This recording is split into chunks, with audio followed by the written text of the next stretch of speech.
चंपक की कहानियां।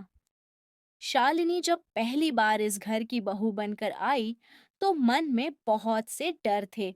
शहर का माहौल, नई जिम्मेदारियां और सबसे बड़ा डर अपनी सास कौशल्या देवी का। कौशल्या देवी पुराने जमाने की महिला थीं, अनुशासन पसंद, परंपरा में विश्वास रखने वाली और थोड़ी कम बोलने वाली। शालिनी का स्वभाव इसके विपरीत था, मधुर, हंसमुख और थोड़ी आधुनिक सोच वाली। शादी के शुरुआती दिनों में शालिनी हर काम बहुत सावधानी से करती, कहीं कुछ गड़बड़ ना हो जाए।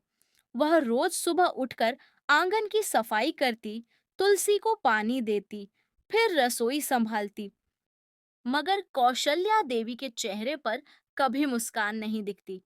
एक दिन शालिनी ने सोचा। मैं कुछ भी कर लूं, इनसे कभी अपनापन नहीं मिल पाएगा। उसी दिन शाम को कौशल्या देवी को हल्का बुखार आ गया। डॉक्टर ने कुछ दवाइयां दी और आराम करने को कहा। बहू ने बिना कुछ बोले चुपचाप खिचड़ी बनाई, समय पर दवा दी और रात भर पास बैठकर कपड़े से उनका माथा पोंछती रही। सुबह जब कौशल्या देवी की तबीयत कुछ ठीक हुई, उन्होंने धीरे से कहा। तू बहुत अच्छी है शालिनी।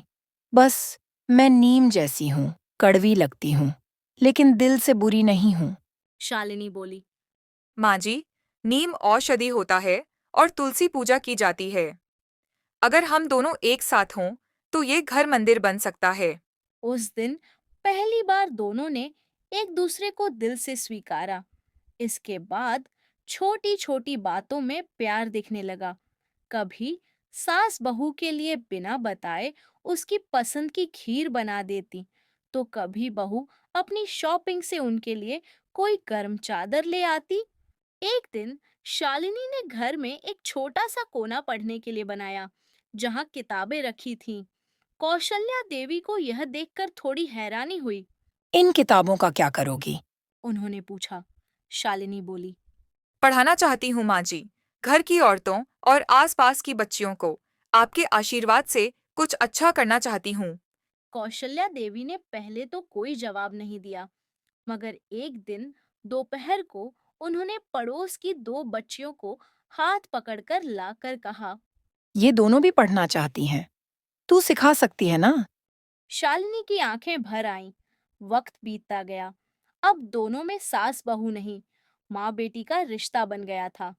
घर में तुलसी की खुशबू और नीम की छांव एक साथ महसूस होती थी। इस कहानी से हमें ये सीख मिलती है कि सास बहू का रिश्ता थोड़ा वक्त, थोड़ी समझ और दिल से अपनाने की भावना से सबसे प्यारा रिश्ता बन सकता है। नियम जैसी सास और तुलसी जैसी बहू मिल जाए तो घर हमेशा खुशबूदार रहता है